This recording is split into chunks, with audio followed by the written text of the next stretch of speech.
충격적인 일이 벌어졌습니다. 유럽 최상위 7개 대학 수석 졸업 예정자들만 초청된 하버드 회의장에서 믿을 수 없는 일이 벌어졌습니다. 세계 최상위 수석들이 모인 회의에서 대한민국이 등장하자 다들 비웃었습니다. 그런데 단 5분 만에 분위기는 완전히 뒤집혀졌다는데요. 그때 스크린에 선명하게 태극 문양이 띄워지며 세미나 주최자인 존 페르디난드 박사는 말했습니다. 왜냐고요? 한국 없이는 이 세상이 돌아가지 않으니까요. 이 열띤 토론장에서 슈퍼 두뇌를 가진 학생들이 모두 경악을 금치 못했는데요. 지금부터 그 믿기지 않는 이야기를 들려드리겠습니다. 잠깐 영상 시작 전에 구독과 좋아요, 그리고 여러분의 소중한 댓글은 감동 스케치북에 큰 힘이 됩니다. 지금 바로 시작합니다. 안녕하세요. 저는 하버드 대학교 케네디 스쿨 박사과정 수석 제니퍼 모건입니다. 오늘 이야기할 사건은 제 인생의 전환점이었어요. 단 하루 만에 제 세계관이 완전히 뒤집힌 그날의 기억을 공유하려 합니다. 세미나 자료를 정리하던 그날, 제 눈에 들어온 단어 하나. 대한민국. 저도 모르게 씁쓸한 웃음이 나왔습니다. 또 한국이야? 책상 위 종이를 내려놓으며 생각했죠. 이번 주제는 21세기 경제 패권을 이끌 국가였습니다. 패권이라는 단어와 한국이 묘하게 어울리지 않았어요. 손가락으로 책상을 두드리며 3년 전 일을 떠올렸습니다. 아시아 교육개발 프로젝트에 참여했을 때 한국인 여성 컨설턴트의 조언을 무시했던 일이 떠올랐어요. 미국식 접근이 모든 곳에 통하지는 않아요. 한국은 위기 속에서 결단합니다. 당시 그 말을 대수롭지 않게 여겼죠. 결과는 프로젝트 전면 중단이었습니다. 그 후로 한국이라는 단어만 들어도 묘한 방어 심리가 생겼어요. 창밖으로 눈이 내리는 하버드 캠퍼스를 바라보며 생각했습니다. 머릿속에서 패권 국가의 조건을 나열했어요. 인구, 영토, 자원, 군사력, 문화적 영향력, 한국은 어디에도 최상위권이 아니었습니다. 자존심 강한 분석가로서 저는 이미 결론을 내렸다고 생각했어요. 침대에 누워 천장을 바라보며 다음날 세미나를 생각했어요. 유럽 최상위 7개 대학 박사과정 수석 졸업 예정자들만 초청된 자리라니 부담감이 밀려왔습니다.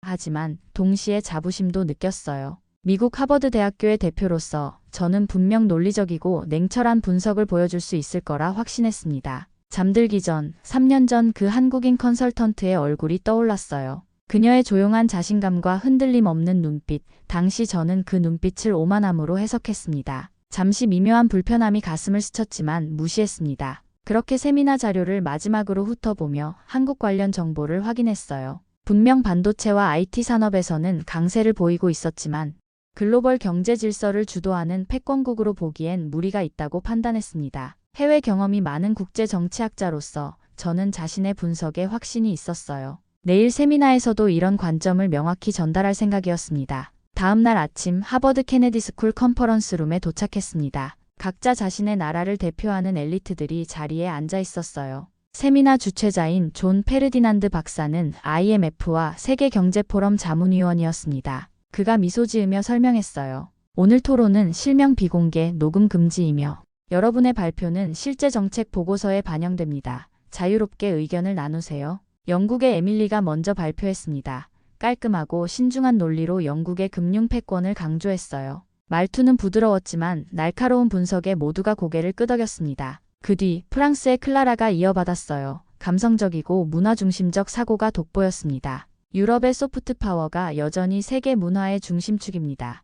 그녀의 유럽 자부심이 강하게 느껴졌어요. 독일의 엘라는 정확성과 효율성을 강조했습니다. 독일 기술의 우수성을 데이터로 증명하며 그녀는 냉철한 분석가의 면모를 보여줬어요. 중국의 린이 발표할 때는 강한 경쟁의식이 느껴졌습니다. 중국의 기술력과 속도는 이미 미국을 넘어서고 있습니다. 자신감 넘치는 목소리에 회의실이 긴장감으로 가득 찼어요. 제 차례가 왔을 때 저는 자신 있게 발표했습니다. 미국의 혁신 생태계는 여전히 세계 최고입니다. 실리콘밸리, MIT, 하버드 이런 곳에서 미래가 만들어지고 있죠. 엘리트다운 냉철함으로 논리를 전개했어요. 아시아에 대한 무의식적 우월감이 묻어나오는 순간도 있었습니다. 그때였어요. 존 페르디난드 교수가 조용히 말했습니다. 여러분, 결정적인 나라 하나를 놓치고 있군요. 스크린에 선명하게 태극 문양이 떠올랐어요. 대한민국. 순간 회의실에 미묘한 긴장감이 감돌았습니다. 모두가 웅성거리기 시작했고 저는 조소 섞인 미소를 지었어요. 설마 한국이 패권국이라고? 침묵 속에서 천천히 손을 들었어요. 교수님, 한국은 기술은 강해도 패권이라 하기엔 인구, 자원, 내수시장 모두 협소합니다. 또박또박 말했죠. 단지 반도체 몇 개 잘 만든다고 세계 질서를 바꾸진 않잖아요. 강의실에 미묘한 긴장감이 흘렀지만 저는 논리적으로 밀리진 않을 것이라 확신했습니다. 교수의 얼굴에 미소가 번졌어요. 모건 씨, 좋은 지적이네요. 그가 리모컨을 들고 화면을 넘겼습니다. 하지만 제가 말하고자 하는 것은 전통적인 패권의 개념이 아닙니다. 발표를 이어가던 교수의 말에 귀를 기울였어요. 그는 경제 패권의 새로운 정의를 제시하고 있었습니다. 단순한 규모가 아니라 핵심 기술을 장악하고 표준을 선점하는 나라가 미래의 패권국이 될 것이라는 주장이었어요. 속으로 반박했습니다. 그래도 결국은 규모가 중요하지. 아무리 좋은 기술이라도 그걸 뒷받침할 국력이 없으면 의미 없어. 하지만 교수의 다음 말에 그 생각이 흔들리기 시작했어요. 디지털 경제 시대에는 자원과 인구보다 데이터와 기술이 더 중요합니다. 그리고 이 분야에서 한국은 이미 세계 최고 수준이죠. 가슴이 불편해지기 시작했어요. 제 전문 분야에서 한국의 위치를 과소평가했던 것은 아닐까? 중국의 린이 끼어들었습니다. 그래도 규모의 경제는 중요합니다. 한국의 내수 시장은 너무 작아요. 내심 린의 반박에 동의했죠. 프랑스의 클라라도 의문을 제기했습니다. 기술력만으로 문화적 영향력까지 확보할 수 있을까요? 패권은 문화적 측면도 포함하잖아요. 교수는 고개를 끄덕였습니다. 모두 좋은 지적입니다. 그럼 데이터를 좀 더 자세히 살펴볼까요? 불안감이 점점 커졌어요. 제 논리가 통하지 않는 것 같은 기분이 들었습니다. 손바닥에 식은땀이 배기 시작했어요. 이런 느낌은 오랜만이었습니다. 하버드에서 항상 최고였던 저는 논쟁에서 밀리는 경험이 거의 없었거든요. 그런데 지금 제 전문성이 도전받고 있다는 느낌이 들었어요. 노트북을 열고 급하게 몇 가지 데이터를 확인했습니다. 한국의 기술 점유율, 특허 출원수, R&D 투자율, 이런 숫자들을 막연히 알고는 있었지만 패권과 연결시켜 생각해 본 적은 없었어요. 그러나 교수가 그 숫자들을 새로운 맥락에서 보여주자 제 분석의 한계가 명확히 드러나는 것 같았습니다. 머릿속에서는 계속해서 반박 논리를 찾고 있었어요. 그래, 기술력은 있지만 소프트 파워가 부족해. 내수 시장이 작아 결국 한계가 있을 거야. 미국의 정치적 영향력을 따라올 수 없어. 그런데 이런 생각들이 점점 공허하게 느껴지기 시작했습니다. 다른 학생들의 표정을 살폈어요. 영국의 에밀리는 깊은 생각에 잠긴 듯 했고 중국의 리는 약간 불편한 표정이었습니다. 일본의 유키는 미묘한 미소를 짓고 있었어요. 그들도 저와 같은 혼란을 느끼고 있는 걸까 싶었어요. 교수는 조용히 화면을 넘겼어요. 새로운 데이터 슬라이드가 나타났습니다. R&D 투자 비율, 세계 1위 GDP 대비 기준, 국제 특허 출원수, 세계 상위권, AI 연구 실용화 속도, 아시아 1위, 디지털 인프라 구축률, 세계 최고 수준, 5G 상용화 세계 최초, 커버리지 압도적 1위, 모바일 결제, 전자정부, 핀테크 글로벌 리더, 2025년 기준, 디지털 정부 종합평가 3회 연속, 세계 1위. 숨이 막혔어요. 왜냐하면 그 수치 중 몇 개는 제가 논문 주제로 연구하고 있던 분야였거든요. 가슴이 빠르게 뛰었습니다. 왜 이걸 나는 몰랐지? 순간 머릿속이 하얘졌어요. 학생들이 하나둘 고개를 들고 스크린을 바라보기 시작했습니다. 교수는 차분한 목소리로 설명을 이어갔어요. 디지털 경제에서 한국은 이미 글로벌 리더입니다. 특히 주목할 점은 정부와 민간의 협력 모델이죠. 한국은 디지털 전환에 있어 정부가 선도하고 기업이 빠르게 따라가는 독특한 생태계를 구축했습니다. 영국의 에밀리가 질문했어요. 하지만 그런 협력 모델은 다른 나라에서도 볼 수 있지 않나요? 교수는 고개를 저었습니다. 한국만큼 빠르고 효율적인 경우는 드뭅니다. 디지털 전환 속도를 보세요. 그리고 한국은 코로나19 같은 위기 상황에서도 놀라운 적응력을 보여줬죠. 독일의 엘라가 끄덕였어요. 독일도 산업 40을 추진하고 있지만 한국의 속도를 따라가기 어렵다는 평가가 있습니다. 일본의 유키는 희미하게 미소 지었습니다. 한국의 성공 요인 중 하나는 위험을 감수하는 문화일 수도 있겠네요. 교수가 고개를 끄덕였어요. 그렇습니다. 한국은 실패를 두려워하지 않고 빠르게 시도하고 빠르게 적응합니다. 이런 문화적 특성이 디지털 시대에 큰 경쟁력이 되고 있죠. 저는 뭔가 말해야 할 것 같았지만 입이 떨어지지 않았어요. 제가 알고 있던 한국과 지금 교수가 설명하는 한국이 너무 달랐습니다. 내 전문 분야인데도 이런 중요한 데이터를 놓치고 있었다니 순간 학자로서의 자존심이 상했어요. 인도의 라니가 호기심 어린 눈으로 물었습니다. 한국은 어떻게 이런 성과를 이룰 수 있었을까요? 단순한 우연인가요? 아니면 체계적인 전략이 있었나요? 교수의 눈이 반짝였어요. 이것이 바로 가장 중요한 질문입니다. 한국의 성공은 우연이 아닙니다. 그들은 매번 위기에서 기회를 만들어냈어요. 교수의 설명을 들으며 다시 한번 3년 전 그 프로젝트가 다시 생각났습니다. 당시 한국인 컨설턴트는 정확히 이런 관점에서 조언했었어요. 하지만 당시 저는 그것을 단순한 문화적 차이로 치부했었죠. 낯선 불편함이 가슴을 채웠습니다. 내가 놓친 것이 단순한 데이터가 아니라 세계를 바라보는 관점 자체였다면? 교수는 다음 화면으로 넘어갔어요. 여기 더 자세한 데이터가 있습니다. 삼성전자, SK하이닉스, 메모리 반도체 세계 시장 점유율 70% 이상. 반도체 공급망에서 한국이 빠지면 글로벌 생산체계 마비. AI, 자율주행, 바이오테크 등 4차 산업기술 적용 속도 세계 최상위권. 산업용 로봇 도입률 세계 1위. 서울, 인천 등지의 서비스 로봇 실제 상용화 실험 중. 교수가 물었어요.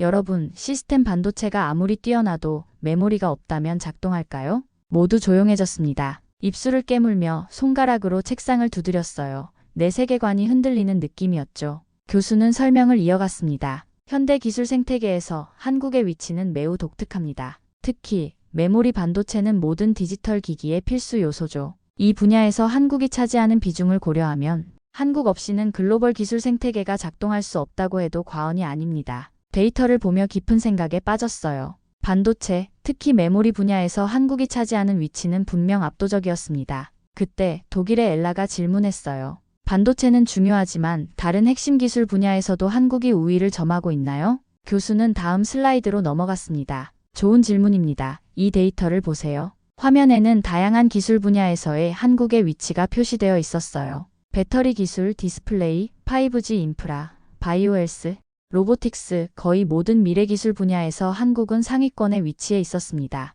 핵심은 연결성입니다. 한국은 개별 기술뿐만 아니라 이들을 통합하고 실생활에 적용하는 속도가 매우 빠릅니다. 이것이 바로 디지털 시대의 진정한 경쟁력이죠. 교수는 또 다른 그래프를 보여줬어요. 여기 주목해보세요. 기술 혁신이 실제 산업과 생활에 적용되는 속도입니다. 한국은 이 부분에서 다른 나라들을 크게 앞서고 있어요. 그래프는 분명했습니다. 새로운 기술이 상용화되는데 걸리는 시간이 다른 나라들보다 한국이 훨씬 짧았어요. 특히 디지털 전환 관련 기술들이 그랬습니다. 이것이 바로 한국이 갖는 강점입니다. 단순히 연구실에서의 혁신이 아니라 그것을 빠르게 현실화하는 능력이죠. 디지털 경제에서는 이런 속도가 결정적인 경쟁력이 됩니다. 화면에 다른 데이터가 나타났어요. 한국의 디지털 정부 지수, 국민 디지털 리터러시, 디지털 인프라 접근성.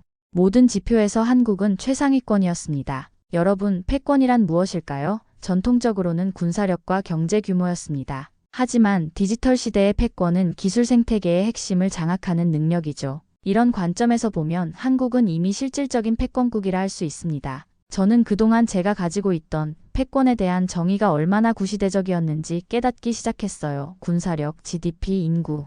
이런 전통적 지표만으로는 새로운 시대의 패권을 설명할 수 없었습니다. 불편한 마음으로 손을 들었습니다. 교수님, 기술적 우위는 인정하지만 패권이란 결국 그 기술을 바탕으로 다른 나라에 영향력을 행사할 수 있는 능력 아닌가요? 이 점에서 한국이 미국이나 중국과 비교될 수 있을까요? 교수는 미소를 지었어요. 모건 씨, 현대의 영향력은 어떤 형태로 나타날까요? 오늘 여러분이 사용한 스마트폰, 컴퓨터, 태블릿, 이 모든 기기들의 핵심 부품이 한국산이라면 그것이 바로 실질적인 영향력 아닐까요? 이 말에 가슴이 묘하게 울렸습니다. 내가 매일 사용하는 기기들, 내 연구의 필수적인 도구들, 그 속에 한국의 기술이 숨쉬고 있다는 사실을 전혀 의식하지 못했던 거예요. 그런 의미에서 한국은 이미 제 일상에, 그리고 전 세계 모든 사람들의 일상에 깊숙이 들어와 있었습니다. 인도의 라니가 갑자기 물었어요. 그렇다면 한국의 성공 요인은 무엇이라고 보시나요? 교수는 생각에 잠겼다가 대답했습니다. 명확한 국가 전략과 민간의 과감한 투자가 맞물린 결과입니다.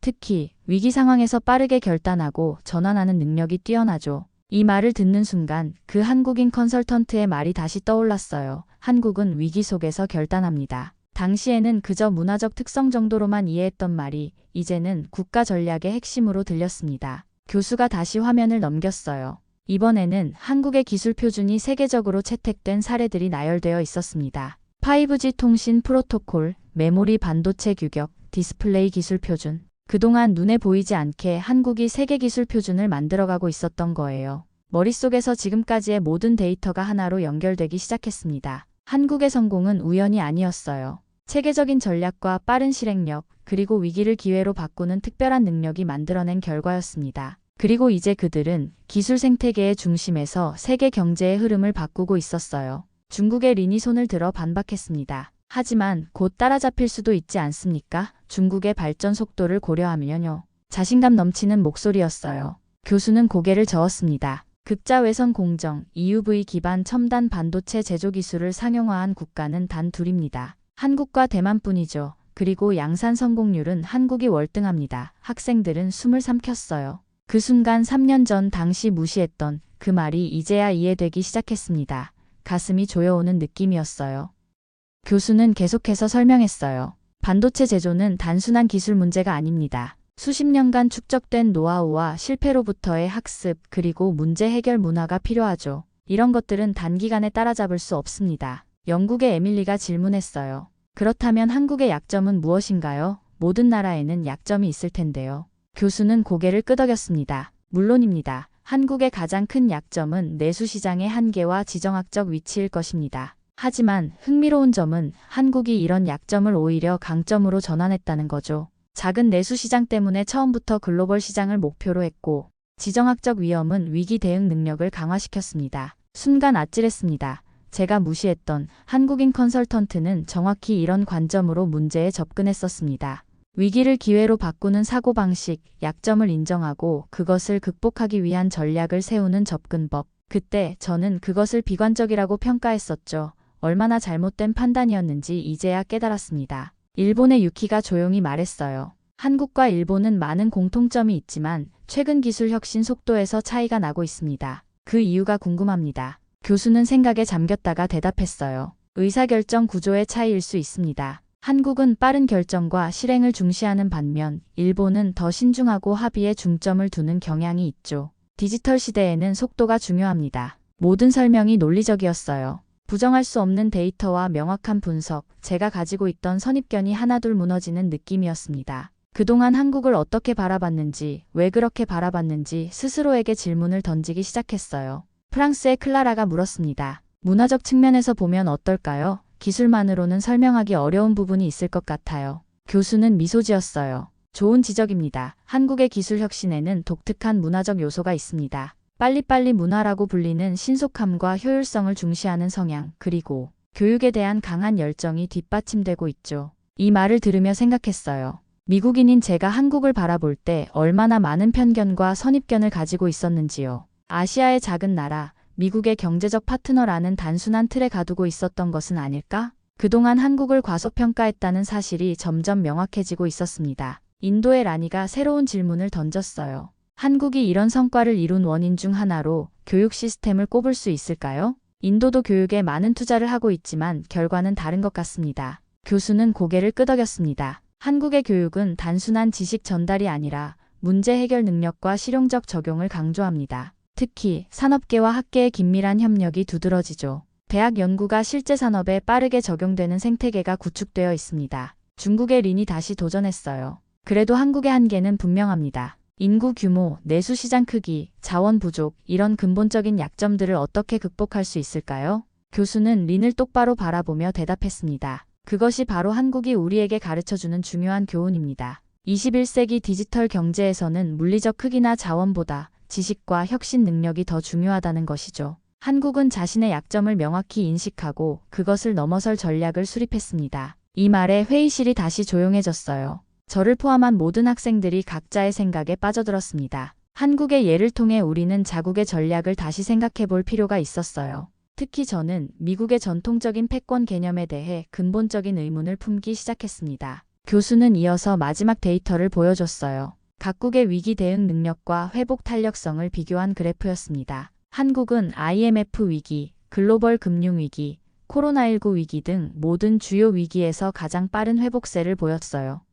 보시다시피 한국은 위기에 약한 나라가 아니라 오히려 위기에 강한 나라입니다. 매번 위기를 통해 더 강해졌죠. 이것이 바로 진정한 경쟁력이 아닐까요? 제 마음속에서 3년 전 그 한국인 컨설턴트에 대한 태도가 부끄러워지기 시작했어요. 그녀의 통찰력을 무시했던 제 자신이 얼마나 오만했는지 깨닫게 되었습니다. 그리고 그 순간 한국을 바라보는 제 시선이 완전히 변화했어요. 교수의 목소리가 다시 들렸어요. 여러분, 제가 말하는 패권은 단순한 군사력이나 GDP가 아닙니다. 미래 기술을 선점하고 글로벌 표준을 만들어가는 힘이죠. 디지털 전환 시대에 한국은 이미 그 중심에 있습니다. 회의실에 무거운 침묵이 내려앉았습니다. 영국의 에밀리가 조용히 물었어요. 그렇다면 미국과 중국의 패권 경쟁은요? 교수는 미소를 지었습니다. 표면적으로는 지위의 경쟁처럼 보이지만 실제 기술 주도권은 이미 한국, 대만 같은 나라들로 옮겨가고 있어요. 미래는 거대한 영토나 인구가 아니라 혁신 속도에 달려 있습니다. 머리가 복잡했어요. 지금까지 배운 모든 국제관계 이론이 흔들리는 느낌이었습니다. 패권이란 무엇인가? 단순히 군사력이나 경제 규모일까? 아니면 미래를 움직이는 핵심 기술의 장악일까? 일본의 유키가 조용히 말했어요. 한국의 성공 요인은 무엇이라고 보십니까? 날카로운 질문이었습니다. 교수는 생각에 잠겼다가 대답했어요. 위기를 기회로 바꾸는 능력입니다. IMF 위기, 글로벌 금융 위기, 코로나19, 한국은 매번 위기 이후 더 강해졌죠.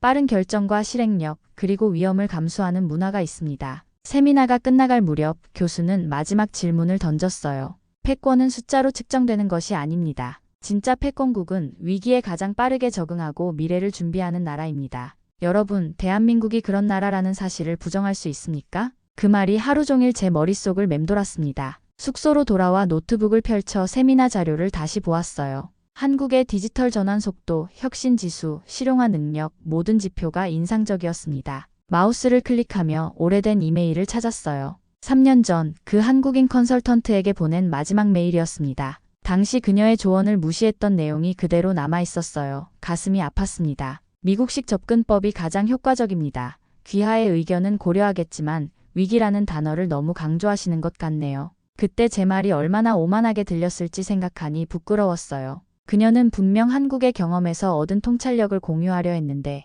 저는 미국의 방식만이 옳다는 편견에 사로잡혀 있었습니다. 새 이메일을 작성했어요. 안녕하세요, 김 선생님. 3년 전 우리가 함께 일했던 프로젝트를 기억하시나요? 오늘 하버드에서 한 세미나를 통해 깨달았습니다. 당신이 옳았어요. 보내기 버튼을 누르기 전에 잠시 멈췄습니다. 단순한 사과를 넘어 제 생각의 변화를 더 구체적으로 표현하고 싶었어요. 계속해서 썼습니다. 당시 귀하가 말씀하셨던 위기 속에서의 결단이 얼마나 중요한지 이제야 이해했습니다. 오늘 세미나에서 한국의 기술 패권에 대해 배우며 제가 얼마나 편협한 시각을 가지고 있었는지 깨달았어요. 만약 괜찮으시다면 저의 박사 논문에 대해 자문을 구하고 싶습니다.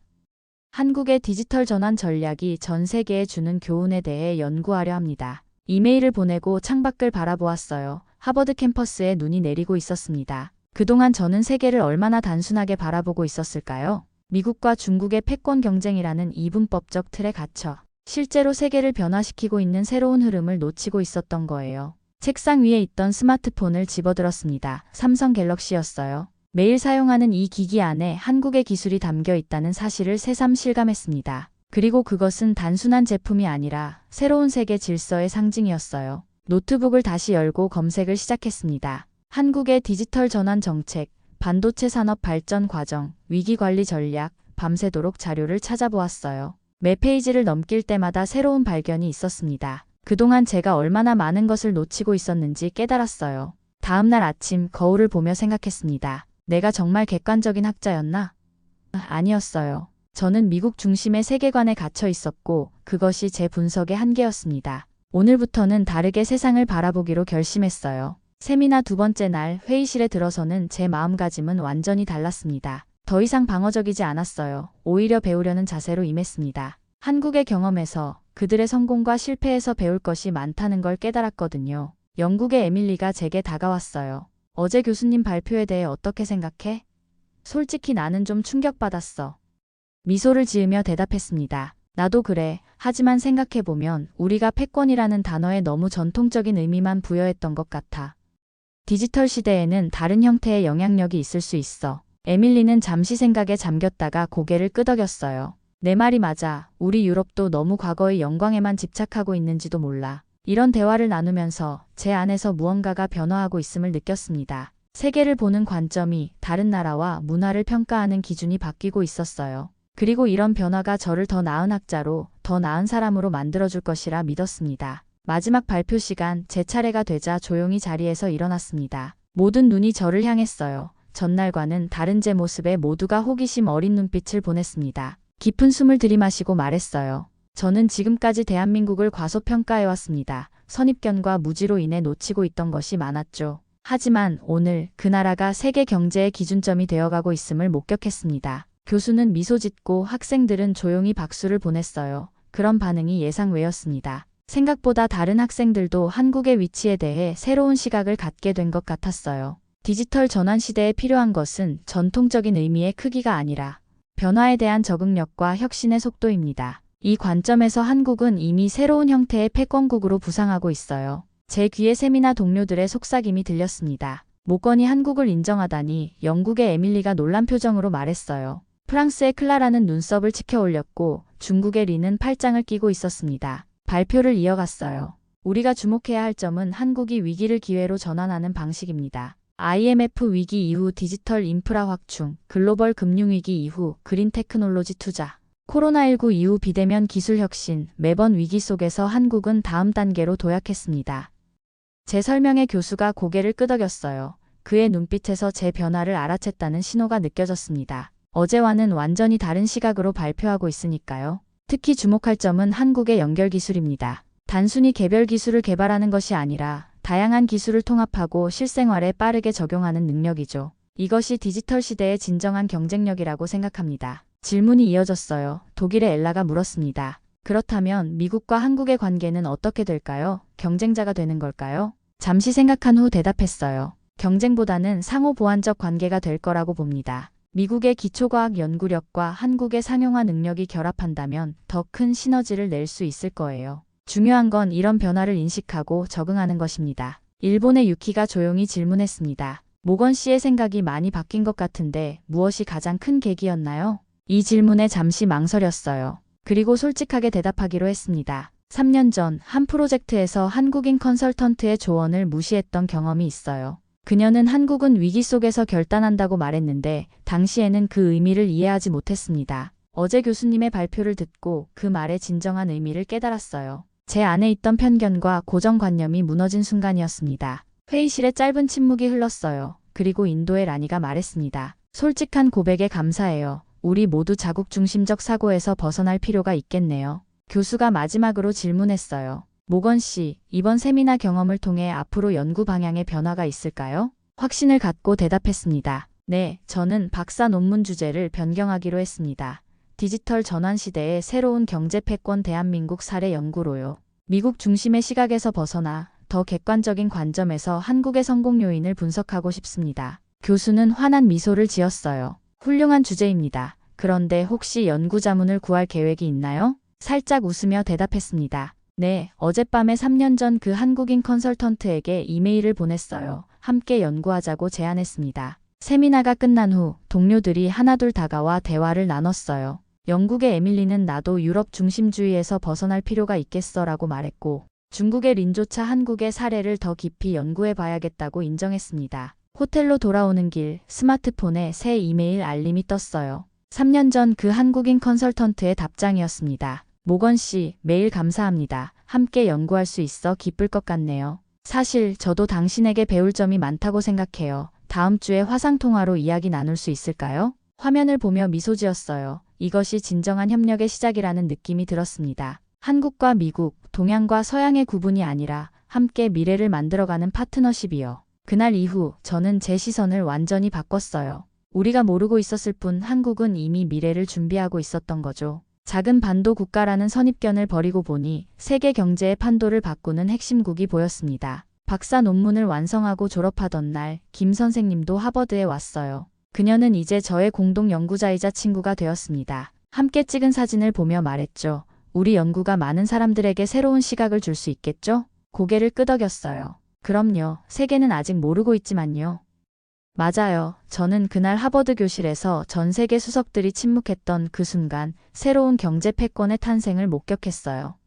그리고 그 중심에는 대한민국이 있었습니다. 김 선생님이 미소 지으며 말했어요. 그건 끝이 아니라 시작이에요. 제니퍼. 그렇게 저는 새로운 여정을 시작했습니다. 선입견에서 벗어나 세계를 더 넓게 바라보는 학자로, 그리고 한국과 미국 사이에 다리를 놓는 전문가로 성장해가고 있어요. 그날의 세미나가 제 인생을 바꿨고 저는 그 변화에 감사하고 있습니다. 오늘 이야기를 들으며 저도 모르게 가슴이 뜨거워졌습니다. 우리가 너무 익숙해서 몰랐던 대한민국의 힘, 세계는 지금 그 가치를 다시 바라보고 있습니다. 한국인으로서 자부심을 느낀다면 구독과 좋아요로 함께 해주세요. 오늘도 감동 스케치북과 함께 해주셔서 진심으로 감사합니다.